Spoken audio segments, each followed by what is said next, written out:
Sam's 14, and I know that transition to adulthood is right around the corner and coming very, very quickly. I'm scared half to death. I don't know what's going to happen. It's another unknown journey for us, if you will. It's difficult to think about transition and thinking about, what is he going to do when I'm gone? That's something that no parent wants to think about. The idea of Thomas graduating from high school and transitioning to adulthood is scary for any parent, but I think when you have a child with something like autism disorder, you are always wanting to protect your kid and make certain that that goes as smoothly as possible. But the fact of the matter is it's like any other child. You're just opening up the door and you're latching on to the opportunity that's best for them. He's going to be transitioning at some point. He just went into middle school, high school's around the corner, and then adulthood. And there's not a lot of opportunities and resources for adults with disabilities. We have a huge generation of folks on the spectrum who, once they reach a certain age, there really isn't anything else for them. And that scares me. That scares me a lot, because I don't know of resources for 20-somethings, 30-somethings, 40-somethings who fit a broad spectrum. There may be something for little slices of that spectrum, but so many others are left out.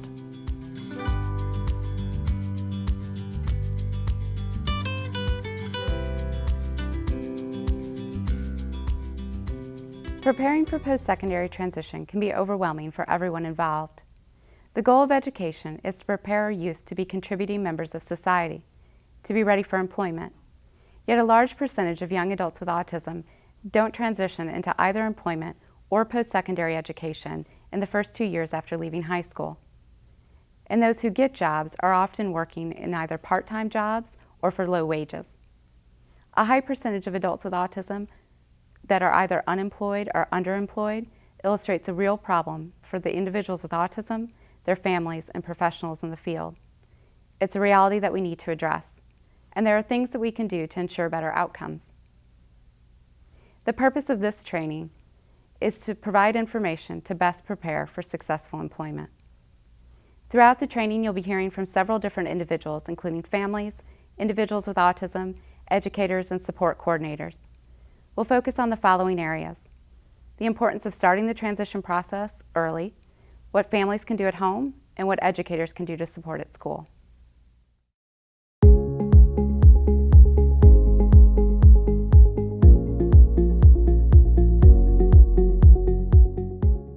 I first started thinking about transition after attending the Partners in Policymaking program, and prior to that I wasn't comfortable even thinking about it. It was just too emotional. But seeing in that program, we talked about what he would do with his life and what would he do after high school, and that's when I knew that I needed to start working on these things now so that he would be able to do them in the future.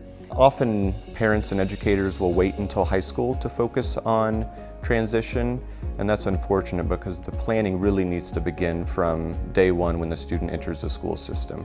Always keeping in mind what the goal is for that student's quality of life.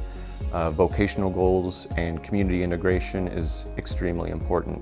Transition planning is essential for individuals to be successful both in the living and working environments in our communities. Too often an absence of planning or a delayed planning results in people sitting at home, and that's clearly an outcome no one would want. I think that easily the most overlooked part of the whole transition process is providing employment for people before they leave school. I think having a job is an extremely valuable way to predict that there will be employment after school is over, but that tends to be overlooked because that is not generally the first priority of the schools, and moms and dads aren't thinking about that until it's late. The opportunity to see if I like this particular work environment, do I like this particular task?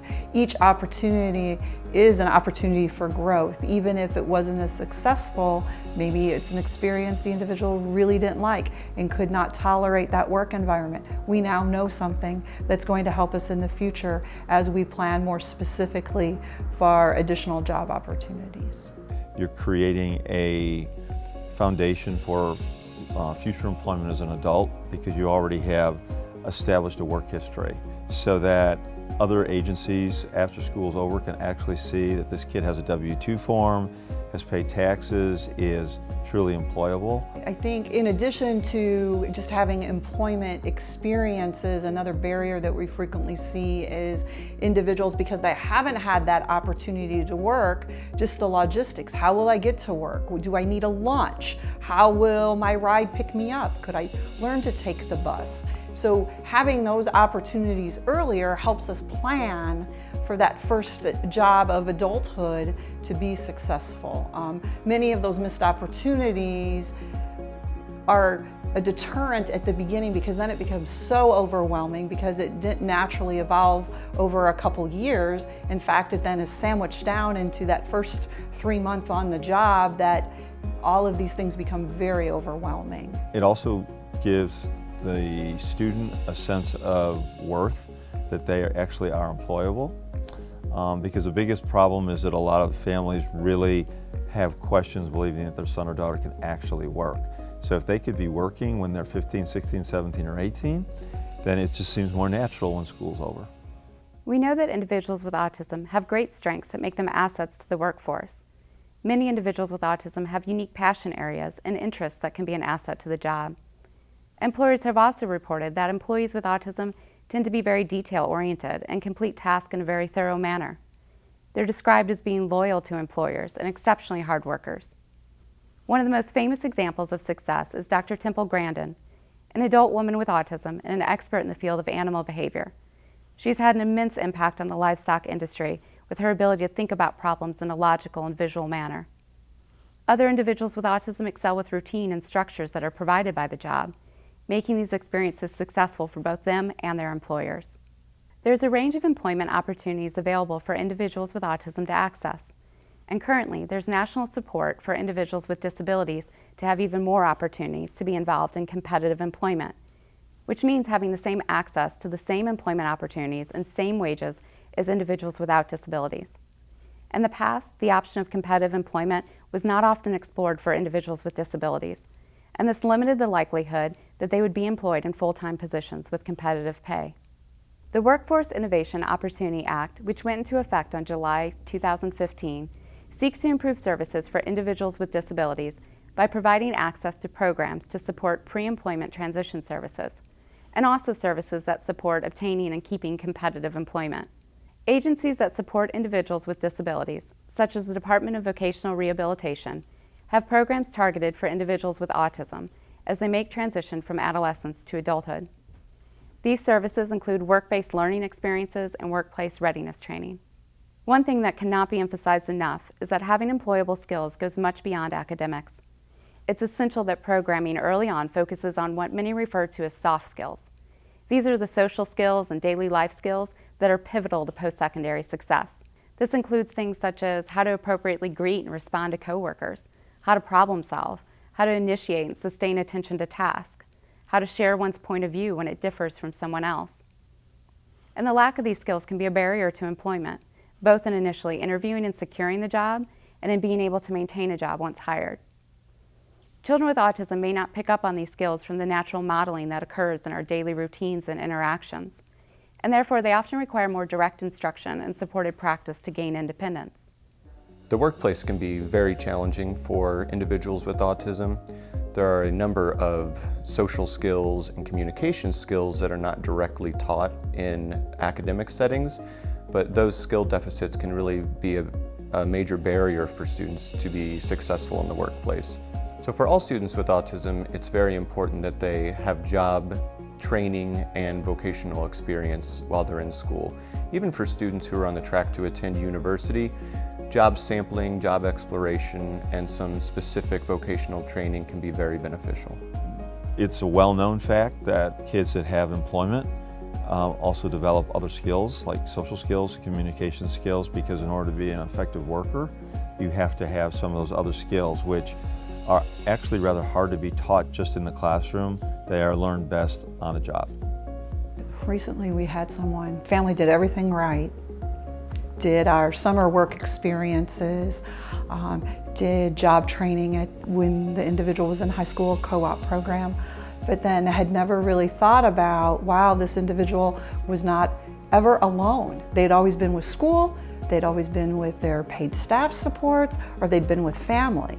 Well, the first time they had to wait for a ride, they panicked because they hadn't had that experience. And not that I want every individual to have an opportunity that makes them panic, but the idea being that we really have to think about all of the supports that are required for someone to be successfully employed. And the more opportunities we have, the more we learn. And then that helps us then find that right job at the beginning that makes us successful, and we can build upon for that next job that we'll be even more successful at. We also know that we can't wait until the time of transition to begin thinking about the skills and accessing services. We really need to be thinking about transition beginning in those very early stages of development. It's never too early to start. The more families and educators are prioritizing skill needs with transition in mind, the more successful post-secondary outcomes will become. When developing these skills is made a priority early on, paired with access to quality experiences and employment before leaving high school, the post-secondary outcomes start to look much, much better. Currently, 90% of youth with autism who have had a job during high school also have a job in their early 20s. This is compared to only 40% holding jobs if they didn't work during high school. To maximize adult outcomes, these skills should be targeted both at home and at school, and that means we need to start early, emphasizing independence, self-advocacy, and social skills that are essential for employment.